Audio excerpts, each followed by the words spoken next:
Lepo pozdravljeni vsi skupaj. Resnično me veseli, da ste se danes vzeli čas in se odločili, da boste prisluhnili temu, kar smo pripravili za vas. Sedaj je prava priložnost, da se skupaj dotaknemo nečesa globokega, nečesa, kar nosimo v svojem srcu. In to je iskanje. Iskanje upanja, ki nas vodi naprej. Potem bi še tu dodala ljubezen, ki nas izpolnjuje. In tudi sprejetost, ki nam daje občutek pripadnosti. In kot sama mlada, in verjamem, da v imenu vseh, se pogosto znajdemo v trenutkih, ko se sprašujemo, kdo smo, kam gremo in ali nas sploh resnično kdo razume. Naj vas vprašam, ste se kdaj ustavili in pomislili, da je vse, kar iščete, že tukaj? Da vas je nekdo že davno našel, sprejel in neskončno vzljubil?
Sedaj bi vas rada povabila, da prisluhnete osebnim zgodbam mladim, ki so na svoji poti iskanja, upanja, tudi ljubezni in te sprejetosti doživeli nekaj posebnega.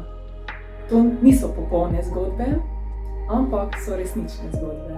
In zgodbe o trenutkih dvoma, tudi zmede, tudi o tem, kako jih je prav ta Božja ljubezen našla in spremenila.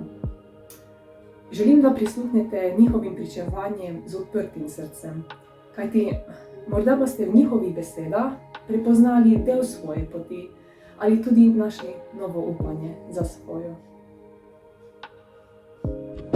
Zdravo, jaz sem Larisa in moja izkušnja z Bogom ali situacija, ko sem doživela Božji dotik, Božjo navzočnost, se je zgodila pred par dnevi, ko smo se s sošolkami pripravljali na praktični izpit, na praktični kolokvij iz pediatrije. Kot pri vsakim kolokvijem nas je bilo zelo strah, nismo bile prepričane v svoje sposobnosti, v svoje znanje, v svoje zmožnosti, ali kako bo profesorica ocenjevala, če bo zelo stroga. To nas je vse nekako res zelo bremenilo, tudi mene.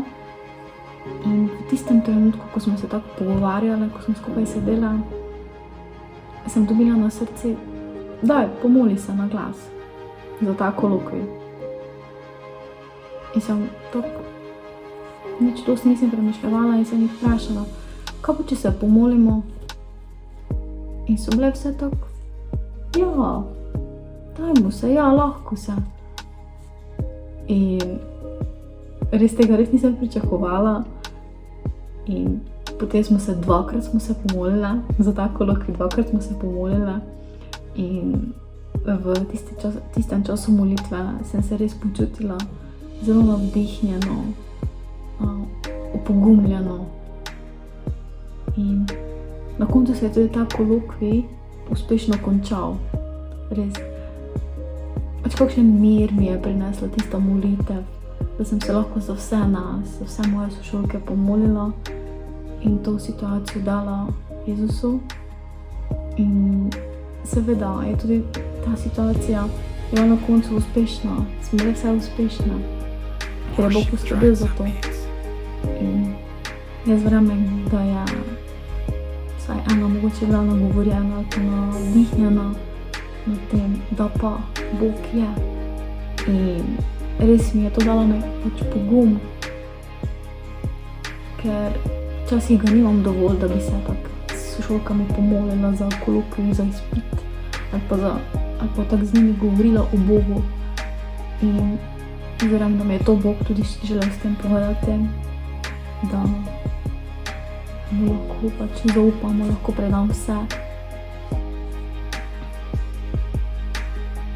Jaz sem zelo hvaležna Bogu, da je On tak, ki nas sliši in usliši tudi naše molitve, naše prošnje.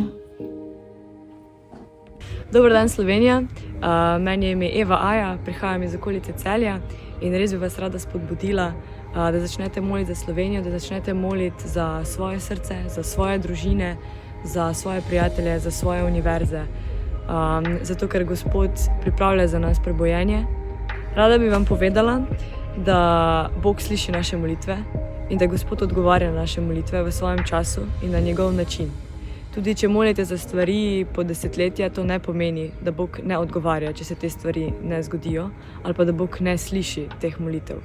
Rada bi vas spodbudila svojo zgodbo z primerom prebojenja, ki ga Bog dela v mojem življenju in v življenju moje družine. V tem letu je Gospod uslišal neverjetne molitve. Ljudje so se molili za mene po 12 let, osvobodil me je neverjetnih obsesivnih misli, samozaničevanja, motenj hranjenja, ogromno stvari, vsega tega me je rešil in mi dal svobodo, da lahko zbiram. Nisem več suženj greha. In ogromno stvari, ki so bile prej samo znanje v moji glavi, je v enem trenutku med slavljenjem prestavil iz tu v srce. In dal mi je neverjetno spoznanje in s tem je prišla čudovita svoboda in pot do Boga. In to je resnično njegovo delo, to je delo prebojenja v mojem srcu. In najlepše pri tem je, da ni spremenil samo mojega srca, ampak da je neverjetno začel delovati tudi v moji družini.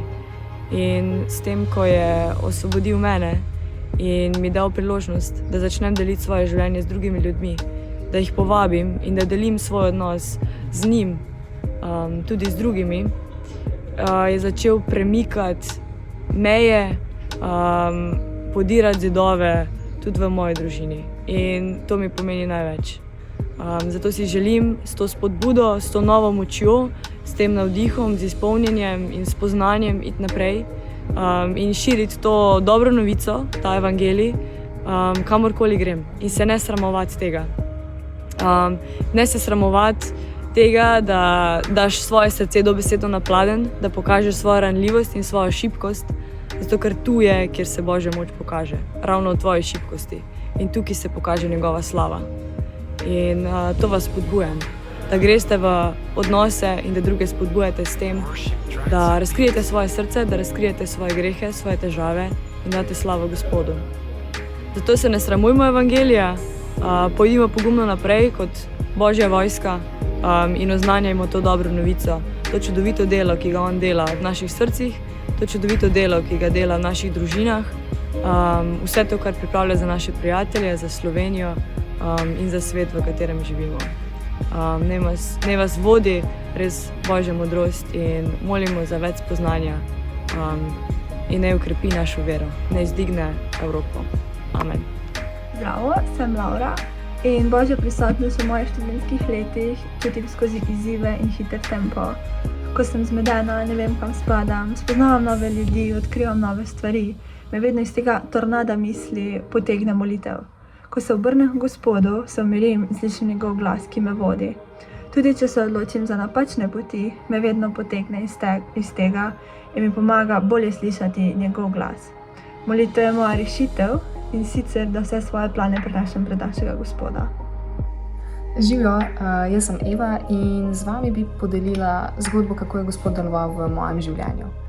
Pred 8 leti sem bila na kempu v Ženavljah in tam je govoril gostujoči pastor iz Slovaške. In zadnji večer smo imeli večer molitve. Takrat je pastor prišel do mene in rekel, da ima zame preroško besedo. Rekel je, da bom nekoč pomagala veliko otrokom in da bom nekoč delala z otroki. Jaz seveda takrat nisem vedela, kaj bi sploh počela še v življenju in nisem vedela, kaj naj bi to sploh pomenilo, v kaj me Gospod kliče. Ampak imela sem pa zraven prijateljico, ki je prav tako imela svetle lase in sem mislila, da je proroška beseda zanjo, ker ona je pa že takrat vedela, da si želi postati učiteljica. In zato sem pastorja vprašala, ali je proroška beseda morda namenjena njej in naj jo je on samo zamešal. Pa se je nasmejal in rekel, da ne, da je proroška beseda namenjena meni. In takrat sem se ustrašila. Mislila sem, da moram postati učiteljica in kar sem ga vprašala, če moram res postati učiteljica, pa se je nasmehnil in rekel, da ne, da bo Gospod že poskrbel za to, da se bo njegov načrt uresničil. In res, 8 let kasneje sem dobila priložnost, da sem služila na otroškem taboru. In 2 tedna, preden bi se mogla odpraviti v Prekmurje, sem dobila klic. Klical me je vodja najstniškega tabora in me prosil, če lahko tudi tam pomagam. Seveda sem z veseljem sprejela to priložnost in 2 tedna sem lahko preživela v skupnosti z Gospodom in res služila Gospodu. In ko vidiš te mlada srca, te otroke, ko 60 otrok s celim srcem poje, moje srce je Jezusovo, takrat spoznaš, kaj pomeni imeti vero kot otrok. In na najstniškem kampu, koliko blagoslova je na teh kampih in kako ljudje dajo svoje srca Gospodu, je nekaj neverjetnega. In takrat sem spoznala, da je to nekaj, kar si želim početi tudi naprej v življenju. In potem septembra smo imeli konferenco v Kidričevem, kjer je eden izmed pastorjev med molitvijo rekel, da ima preroško besedo zame. In rekel je, dovoli Svetemu Duhu, da deluje skozi tebe, ker boš nekoč delala z otroki in pomagala veliko mladim. In takrat sem vedela, wow, Bog me res kliče v to. Bog ima res namen za moje življenje. In potem smo šli še decembra na Poljsko, v Krakov, kjer smo novo leto preživeli skupaj z vsemi brati in sestrami iz Evrope. In tudi tam je Gospod še tretjič potrdil klic za moje življenje. In nek starejši par, mož in žena, sta mi dejala, da čutita, da ima Bog polaga na srce, da morata povedati, da vidita, da čutita, da bom nekoč delala z mlajšimi generacijami. In ko ti 3 različne osebe iz 3 različnih držav v roku 8 let potrdijo isto sporočilo in te osebe se ne poznajo med sabo, takrat veš, da je to sporočilo res od Boga.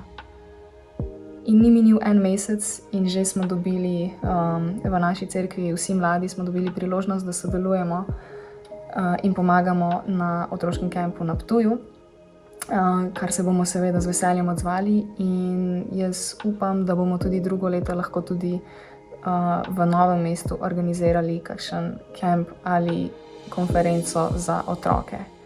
Zato mogoče glavno sporočilo,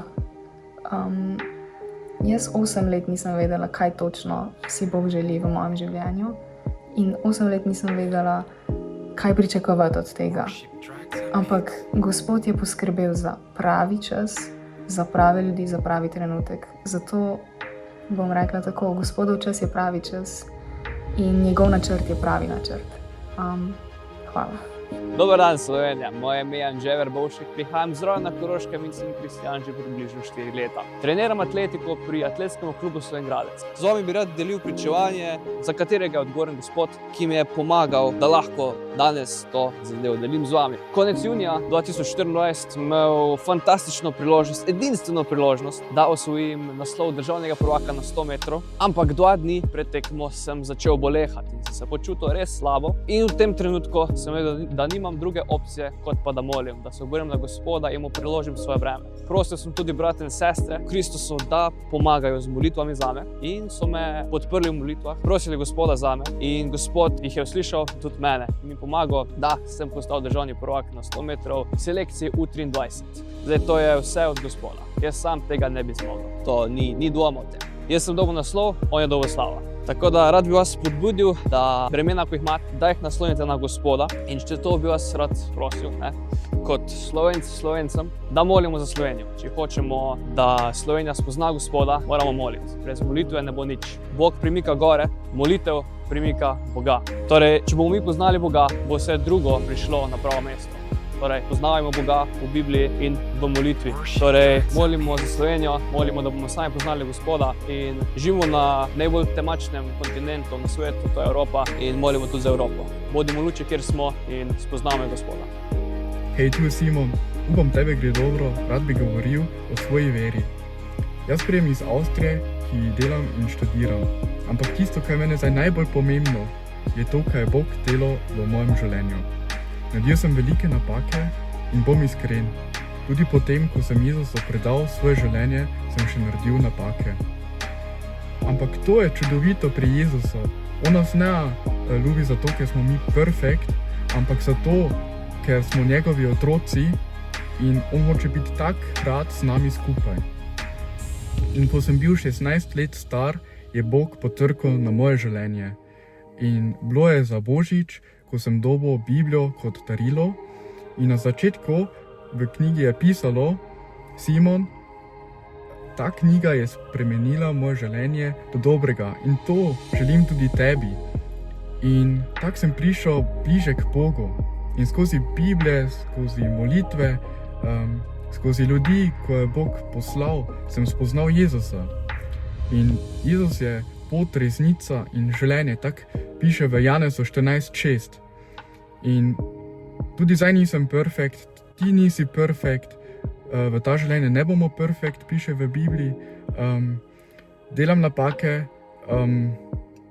se zgodi, da škodim ljudi in se borim za svojimi grehi, ampak Bog me korigira, pa me motivira, da živim tako, kako On hoče in me vedno za novo spomni, da mi ni treba biti perfekt, ker Jezus je za mene umrl, za moje grehe, moje napake in zdaj se veselim, da lahko živim tako, kako On hoče. In jaz sem rešen ne zaradi tega, kaj sem jaz tako dobrega naredil, ampak zaradi tega, kaj je Jezus naredil za mene in v mene.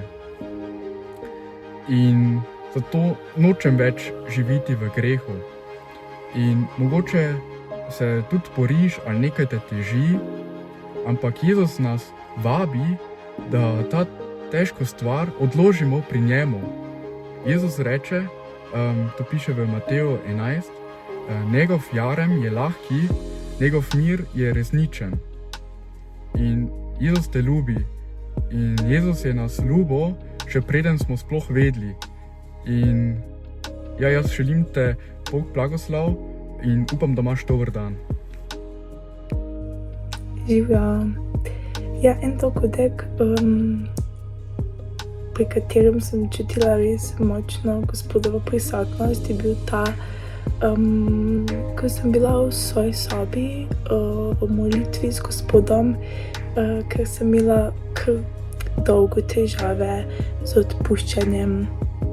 Lahko sem navzven govorila, da se sem odpustila tej osebi, ali pa se sem šla naprej, se je vse dobro, ampak nekje v srcu me je to mučilo, sem vedno doživljala in razmišljala o tem. In ja, takrat v molitvi sem dobila nekako besedo, da pač odperem Sveto pismo Kološanom 3, 13. vrstico, ki pač pravi, prenašajte drug drugega in odpuščajte drug drugemu. In tako, kakor je Gospod odpustil vam, tudi vi odpuščajte. In takrat so se pač meni ulile samo solze, ker sem res začutila, koliko me ima res Jezus rad, da mi je odpustil za vse napake, ki sem jih delala, in da mi pravi, da naj odpuščam jaz tudi drugim in da bo mi tako lažje in da tako sledim njemu in se učim od njega in res takrat me je objela popolna prisotnost Gospoda in res njegove ljubezni in njegovega dotika in tudi na nek način učenja, da je res potrebno odpuščati.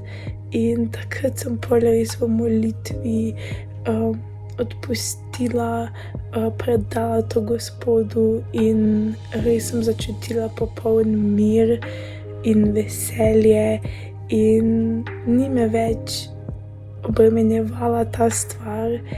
In ja, je prišlo še večkrat toliko, da nisem tako na začetku odpustila, ampak vedno in znova mi je prišla pol ta vrstica iz Svetega pisma v misel in sem se res dala v molitev in odpustila tem osebam, ki so me kadarkoli prizadele in sem se res počutila boljše in sem vedela, da je res Gospod tisti, ki odpušča nam in da moramo tudi mi odpuščati drugim in da s tem je naše življenje in je v nas mir v naših srcih in je naše življenje pomirjeno in srce pomirjeno in ja. Pozdravljeni, moje ime je Linda in vam želim podeliti zgodbo o tem, kdaj sem prvič doživela ljubezen in sprejetost. Torej, odraščala sem v 4-članski družini na majhni vasici in moja starša sta bila že od mojih majhnih nog odvisnika od alkohola. Tako so bila posledično z bratom premeščena v rejniško družino. In po prihodu v rejniško družino se je moje življenje res spremenilo. V biološki družini nikoli nismo si izkazovali ljubezni in nisem vedela, kako je biti ljubljen. Ko pa sem prišla v rejniško družino, se je res to tako spremenilo, kajti rejnika sta me sprejela z veliko radostjo, z odprtostjo, z ljubeznijo. In na začetku mi je bilo to res nenavadno, kajti nisem vedela, kako se odzvati in kako to sprejeti, kajti nisem bila nikoli tega deležna. In rejnika sta mi res to iz dneva v dan izkazovala in sem počasi poskušala sprejeti to njuno ljubezen. Potem sta mi tudi predstavila Boga Jezusa, ki me tudi ljubi. In Boga Jezusa sem že poznala, vendar ne tako osebno. Ampak takrat sem začela prebirati za rejniško družino Sveto pismo in sem skozi prebiranje ugotovila, da je Bog Jezus tudi ta, ki me sprejema in me ljubi, kajti On me je ustvaril. In na to sem res vedno bolj in bolj hrepenela po tem, da bi spoznala, kdo je ta Jezus.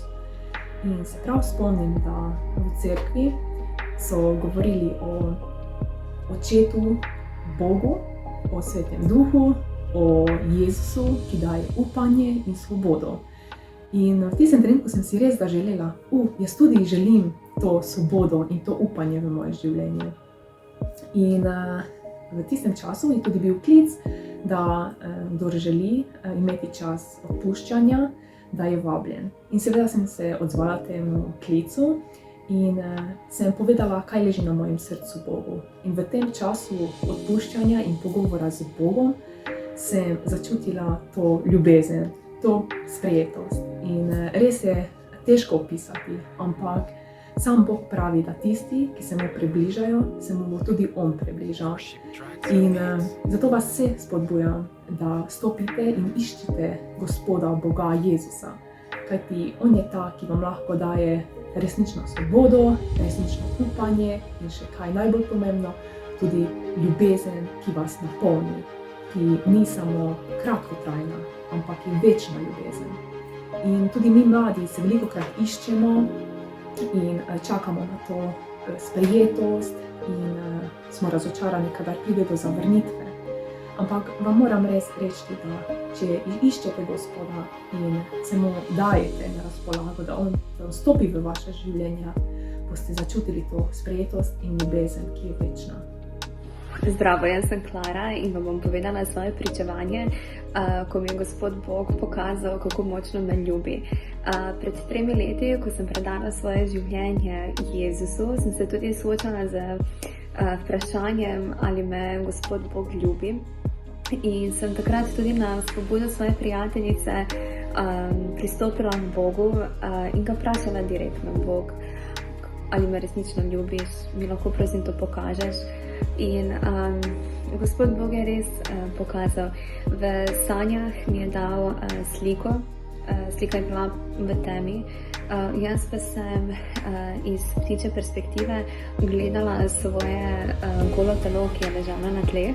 In takrat sem slišala Gospoda, ki mi je v uho govoril, da je Jezus umrl za mene in da nisem več tisto staro telo, staro življenje, ampak da sedaj v njemu imam novo življenje in da me tako močno ljubi, da je poslal svojega sina, da je umrl za mene. In ko sem se zbudila, sem začutila tako močno ljubezen in seveda, to je to. Mene Bog ljubi, gremo naprej. Hvala, jaz sem Nova in rada bi delila svojo zgodbo s tabo danes o tem, kako Bog deluje v mojem življenju, posebej kako je deloval skozi konferenco Revive. Konferenca Revive je bila res ključna točka v mojem življenju, res prelomna točka v mojem življenju, posebno v veri. Preden sem se udeležila že skoraj 2 leti nazaj, sem bila res negotova, sramežljiva in nisem vedela, kaj naj bi bila smer v mojem življenju. Ampak po konferenci sem pa videla, kako je Bog deloval skozi vse moje življenje, kako me je pripravljal za nekaj večjega, saj on ima načrt za moje življenje. Pokazal mi je, kako naj uporabim od Boga dane talente in darove za služenje njemu in drugim ljudem. Prej mi je manjkala ta usmerjenost, ampak sedaj vidim, kako lahko mene uporabi za delo na zemlji. Ko se ozrem nazaj na svoje življenje, posebno na teh zadnjih par let, prav vidim, kako me je Bog vodil. Brez padcev in zaupanja njemu s svojim življenjem bi bila izgubljena, tavala bi in prav zagotovo ne bi bil on izvir moje radosti. Danes, skoraj 2 leti kasneje, sem začela s pripravništvom tu v Ljubljani, kjer služim Bogu in se učim, kako lahko služim mladim. Učim se, kako poglobiti svoj odnos z Bogom, kako artikulirati svojo vero in kako pristopiti do ljudi ter jim služiti. Res sem Bogu hvaležna za to priložnost in za to pot, za katero me je namenil, in za vse ljudi v mojem življenju, ki mi pomagajo na tej poti in ki me učijo. Ko se ozrem nazaj, prav vidim, kako me je Bog usmerjal stran od poti, ki sem mislila, da je prava zame, posebno v karieri.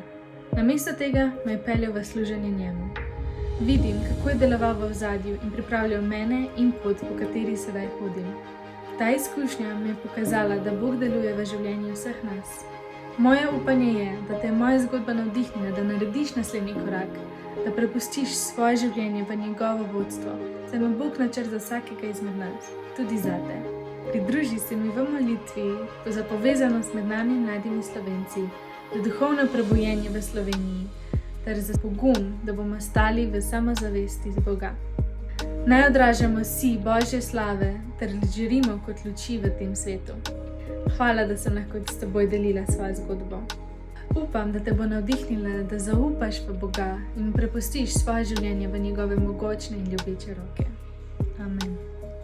Hej, sem Lara in danes bom podelila svojo zgodbo o svojem spreobrnenju in svojem življenju. In torej, stara sem 21 let in študiram, vendar predtem sem že celo življenje bila vzgajena v bolj krščanskem okolju in s krščanskimi vrednotami, vendar tem nisem vedno sledila. Predvsem v 3. in 4. letniku srednje šole sem se uprla dobesedno vsemu povezano z cerkvijo. Začela sem hoditi ven, uživati alkoholne pijače, se družiti z prijatelji, ki niso delili enaka stališča prej z mano. In to me je enostavno vodilo v strani cerkve. In v tem obdobju, ko si šel ven in to je bil tisti trenutek veselja in si užival, ampak naslednji dan pa je vseeno ostala ta neka praznina. Vedno sem imela tak nek občutek, da vseeno to, ne da to nisem jaz, ampak da ni to nekaj, kar bi lahko mene zadovoljilo. Vedno je ostal neki prazen občutek. Tudi odnosi s starši so se poslabšali in enostavno sem se vedno bolj počutila slabše, tudi potem, ko sem šla ven in nisem videla več konca tem zabavam in vsemu, ker sem se na koncu vedno počutila še slabše. In na to sem že spet začela hoditi v cerkev, kar je bilo čisto spontano in sem res ponovno na taborju mladinskem, kjer se mladi zbiramo, da govorimo o Bogu. Sem res dobila že spet to toplino in sprejetje, ne samo kot cerkev ustanova, ampak res ta odnos z Bogom. In ti res priporočam nekaj takšnega, da nekaj takšnega najdeš, saj ta ljubezen je res neskončna in brezpogojna in Jezus je umrl za tebe, da lahko zdaj živiš. In res ti priporočam, da se v tem najdeš, ampak ta odnos ni popoln. Potem sem že spet šla skozi veliko preprek. Imaš padce, imaš spone, ampak glavno je, da ostaneš zvest Bogu in vseeno preskočiš te ovire.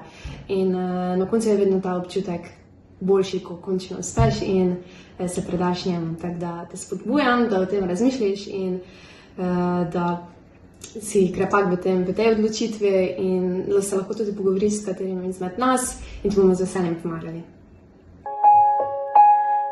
Odsev njegove moči, lepote in časti, polni zemljo so, polni zemljo so. Naš Bog in večni kralj,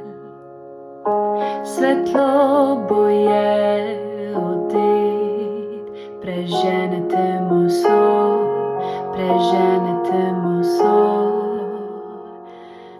Naš Bog je velik, poj z menoj, naš Bog je velik, naj spoznajo vsi, naš Bog je velik.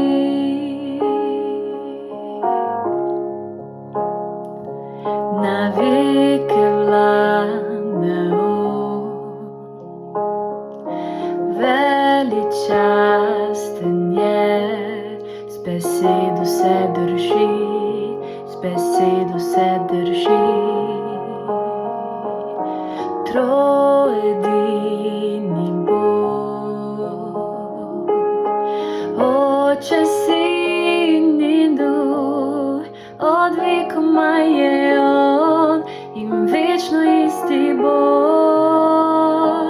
Naš Bog je velik, poj z menoj, naš Bog je velik, naj spoznajo vsi, naš Bog je velik.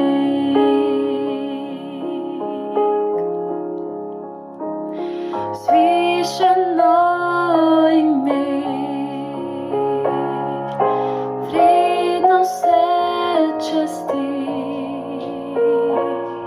zato bom pel, naš Bog je velik.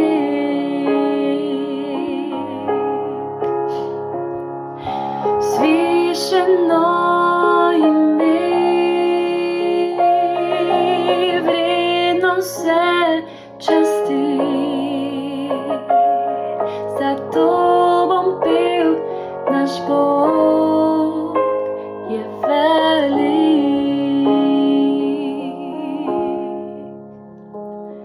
Naš Bog je velik, poj z menoj, naš Bog je velik, naj spoznajo vsi, naš Bog je velik. V vsakem izmed nas Bog deluje na čudovit in edinstven način. Naj vas te osebne zgodbe mojih prijateljev opogumijo na vaši poti. Pismo Efežanom, 2. poglavje, vrstica 4 do 5 pravi: Toda Bog, ki je bogat v usmiljenju, nas je zaradi velike ljubezni, s katero nas je vzljubil, čeprav smo bili zaradi prestopkov mrtvi, skupaj s Kristusom oživil. Po milosti ste bili namreč odrešeni. In zahvaljujem se vam za vašo prisotnost in nasvidenje.